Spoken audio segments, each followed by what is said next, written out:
नमस्कार दोस्तों, आज है 31 मार्च 2023। 31 मार्च 2023 से संबंधित जितना भी इम्पोर्टेंट करंट अफेयर है उन सभी को केवल एक वीडियो में डिस्कस किया जाएगा, तो आप सभी लोग वीडियो को ध्यान से देखिएगा।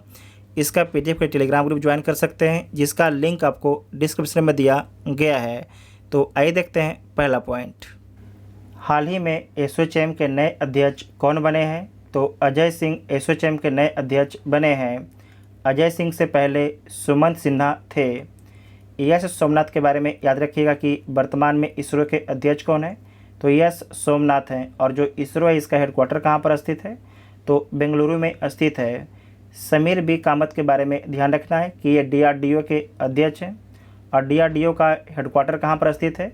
तो न्यू दिल्ली में स्थित है डीआरडीओ का हेडक्वार्टर। उसके बाद है कि एसोचैम का फुल फॉर्म क्या होता है? तो associated chamber of commerce and industry of India इसका फुल फॉर्म होता है। साथ ही आपको याद रखना है कि जो अजय सिंह हैं और भी पोस्ट पर हैं, तो इनके बारे में देख लीजिएगा कौन कौन से पोस्ट पर हैं। तो स्पाइस जेट के प्रमुख हैं। एसोचैम के नए अध्यक्ष तो कल ही बने हैं। उसके बाद है कि बॉक्सिंग फेडरेशन ऑफ इंडिया के अध्यक्ष हैं। इंटरनेशनल बॉक्सिंग एसोसिएशन के उपाध्यक्ष भी हैं।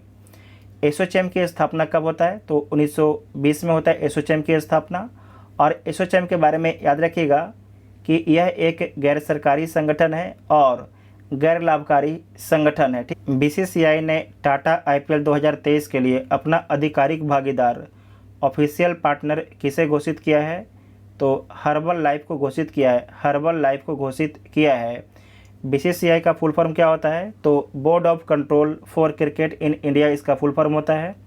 आईपीएल का फुल फॉर्म होता है इंडियन प्रीमियर लीग, इसका फुल फॉर्म होता है। ठीक है। उसके बाद आपको याद रखना है कि टाटा आईपीएल 2023 का आयोजन भारत में किया जा रहा है। और इसका आयोजन जो है 31 मार्च से 28 मई 2023 तक इसका आयोजन किया जाएगा भारत में। जो पहला मैच है चेन्नई सुपर किंग्स और गुजरात टाइटंस के बीच में खेला जाएगा 31 मार्च 2023 को। और कहां पर खेला जाएगा? तो नरेंद्र मोदी स्टेडियम अहमदाबाद में खेला जाएगा। नरेंद्र मोदी स्टेडियम अहमदाबाद में खेला जाएगा। और आपको ये भी याद रखना है कि ये आईपीएल का 16वां संस्करण है 2023 वाला। इसमें कुल आपके 10 टीमें भाग लेगी।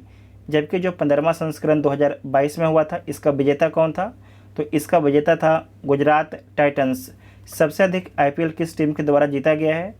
तो मुंबई इंडियंस के द्वारा सबसे अधिक बार आईपीएल जीता गया है, 5 बार जीता गया है। बीसीसीआई के वर्तमान में अध्यक्ष रोजर बिन्नी है। ये 36वें नंबर के अध्यक्ष हैं।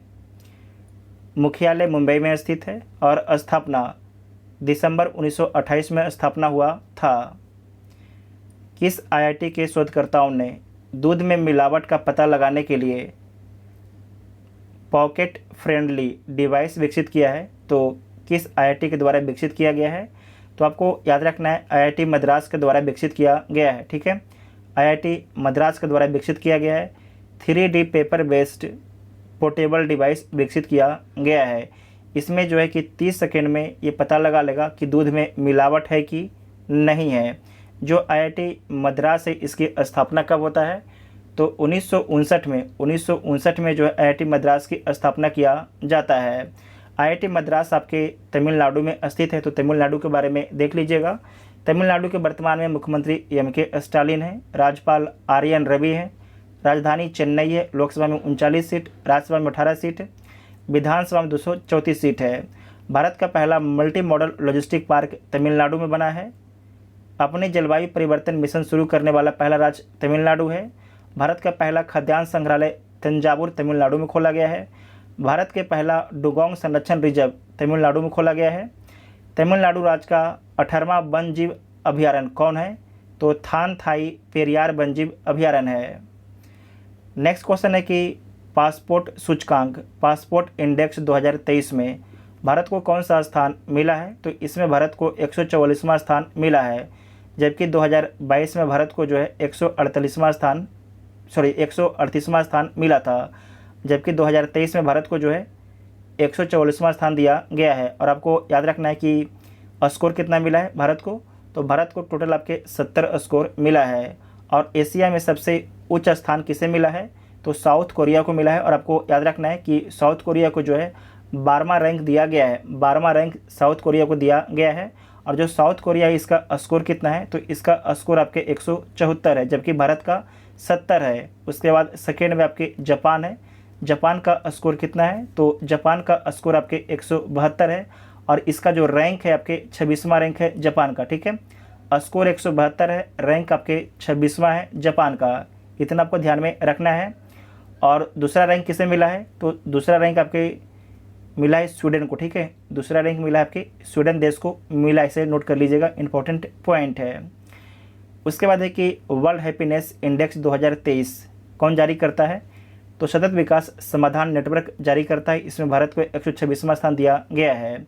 Global fire power index 2023 global fire power के द्वारा जारी किया जाता है, इसमें भारत को चौथा स्थान दिया गया है।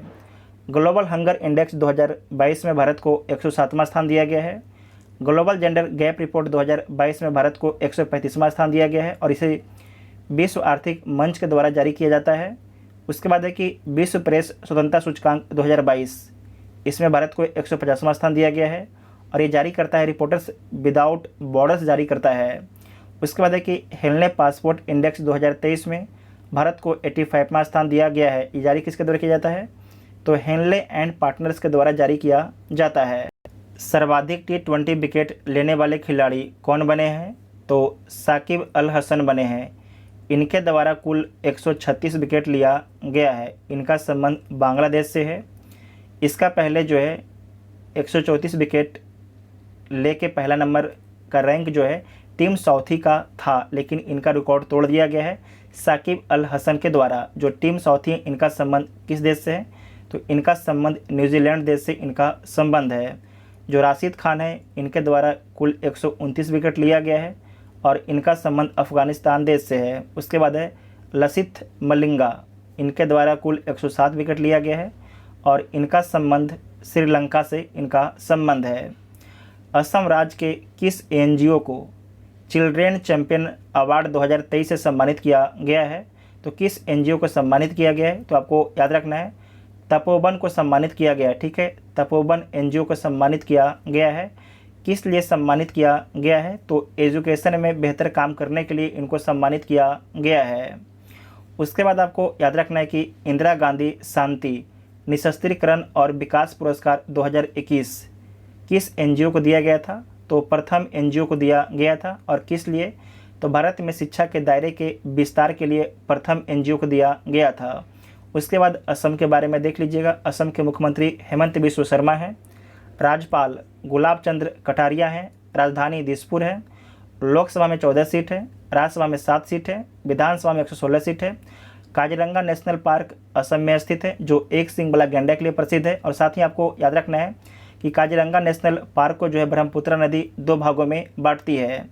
माजुली द्वीप के बारे में याद रखिएगा, आप लोग कमेंट करके बताइएगा कि जो माजुली द्वीप है किस नदी पर स्थित है, आप सभी लोग कमेंट करके इसके बारे में बताइएगा। ठीक है, उसके बाद है कि जो असम राज्य है, ठीक है, असम राज्य है, इसकी सीमा किन किन राज्यों से लगता है, तो अरुणाचल प्रदेश, नागालैंड, मणिपुर, मिजोरम, त्रिपुरा, मिजोरम और पश्चिम बंगाल से लगता है। उसके बाद 2 देश से भी लगता है, बांग्लादेश और भूटान से। ठीक है, बांग्लादेश और भूटान से लगता है। साथ ही आपको याद रखना है कि जो सिक्किम है इसकी सीमा 3 देश से लगता है, चाइना, नेपाल, भूटान, और एक राज्य से लगता है पश्चिम बंगाल से। ठीक है, 7 सिस्टर प्लस 1, 7 गो ये राज्य हो गए यहाँ पर देखिए, और एक आपके कौन हो गया, तो सिक्किम हो गए। से नोट कर लीजिएगा, आपसे पूछा जाता है। भारतीय रिजर्व बैंक के केंद्रीय बोर्ड की 601वीं बैठक कहाँ पर आयोजित की गई है। बहुत ही अच्छा सवाल है कि भारतीय रिजर्व बैंक के केंद्रीय बोर्ड की जो है 601वीं बैठक कहाँ पर आयोजित की गई है, तो हैदराबाद में किया गया है। आपको याद रखना है कि जो हैदराबाद है तेलंगाना की राजधानी है। ठीक है, तेलंगाना की राजधानी है। RBI reserve bank of India इसका फुल फॉर्म होता है। जो आरबीआई की स्थापना है 1934 के अधिनियम के माध्यम से 1 अप्रैल 1935 को जो है आरबीआई की स्थापना हिल्टन यंग आयोग की सिफारिश पर किया जाता है। मुख्यालय मुंबई में है, मुंबई में मुख्यालय स्थित है और इसका राष्ट्रीयकरण 1949 में किया गया है। और आपको याद रखना कि आरबीआई का जो पहला गवर्नर है सर ओसबॉर्न स्मिथ हैं। प्रथम भारतीय गवर्नर सीडी देशमुख हैं और वर्तमान में आरबीआई के गवर्नर शक्तिकांत दास हैं, ये 25वें नंबर के हैं। और वित्त मंत्री निर्मला सीतारमण है। इतना आपको याद में रखना है, ठीक है। नेक्स्ट पॉइंट है कि टेक्सास विश्वविद्यालय द्वारा लाइफ टाइम अचीवमेंट अवार्ड से किसे सम्मानित किया गया है? तो आपको याद रखना है सम्मानित किया गया है नवीन जिंदल को सम्मानित किया गया है, नवीन जिंदल को सम्मानित किया गया है। उसके बाद है कि जो डिल्मा रूसेफ है, इनके बारे में याद रखिएगा कि न्यू डेवलपमेंट बैंक की नई अध्यक्ष कौन बनी है? न्यू डेवलपमेंट बैंक की नई अध्यक्ष कौन बनी है? तो डिल्मा रूसेफ बनी है। इनका संबंध है ब्राज़ील से। आपको याद रखना है कि ब्राज़ील की पूर्व राष्ट्रपति हैं। उसके बाद है अब्दुल फतह अल सीसी के बारे में याद रखना है कि इनका संबंध मिस्र से है। ये मिस्र के राष्ट्रपति हैं और भारत के 26 जनवरी जो गणतंत्र दिवस है उसमें शामिल कौन होते हैं? तो अब्दुल फतह अल सीसी ही शामिल होते हैं, इसे नोट कर लीजिएगा।